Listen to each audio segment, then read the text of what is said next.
April 10, 2025 గురువారం ఈరోజు మనం మదనపల్లి మార్కెట్‌కి సంబంధించి స్టాక్ అనేది ఏ విధంగా వచ్చింది, ఏమి అనేది వీడియోలో మాట్లాడుకుందాం. అంటే నేటితో పోల్చుకుంటే దిగుమతి తగ్గిందా లేదా పెరిగిందా వెయిట్ అనే వాళ్ళలో మాట్లాడుకుందామండి. నేను మదనపల్లి మార్కెట్ కూడా రూ. 350 వరకు వెళ్ళిందైతే సమాచారం. అన్న సుబ్బు అన్న ఇచ్చిన ఇన్ఫర్మేషన్ ప్రకారం నేను కొంచెం అంటే తిరుమల వెళ్ళింటి. సో అందువల్ల వీడియోస్ అయితే చేయలేదు. నిన్న జస్ట్ ఒక వీడియో అప్లోడ్ చేశాను అంతే. మళ్ళీ కొంచెం బిజీ ఉండడం వల్ల వీడియో అయితే చేయలేదు.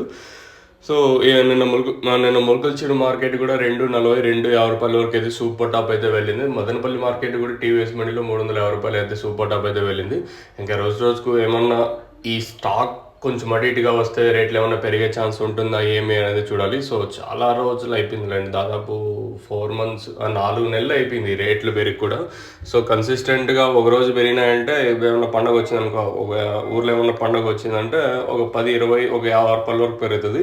మళ్ళీ ఇంకంతా ఎక్కడ వేసిన గొంగలు ఎక్కడే అంటారా. సో సేమ్ అదే సిచ్యువేషన్ జరుగుతుంది లాస్ట్ రీసెంట్గా చూసుకున్నట్టే మనం వచ్చేసి. సో ఇంకా స్టాక్ విషయం మాట్లాడుకుందాం. స్టాక్ అయితే పెద్దగా మార్పు అయితే లేదు. మనం జీపీఆర్, పీవీఎస్ మనీ లైన్, అలాగే టీవీఎస్ మనీ లైన్ మొత్తం మాట్లాడుకున్నా కూడా పెద్దగా మార్పు అయితే లేదు. ఓవరాల్గా నిన్నట్లాగే స్టాక్ అయితే ఉంది. ఒక 5-10% కొంచెం అడిటిగా దిగుమతులు అయితే వచ్చు. ఈ తక్షణ ఎందుకు భూవరం కావాల్సి ఉంటే కింద నెంబర్కి అయితే మీరైతే కాంటాక్ట్ అవ్వచ్చు. ఏదో నెంబర్ కాల్ చేసినా సరిపోతుంది. సో 73313966 ఏదో నెంబర్ కాల్ చేసి సరిపోతుంది.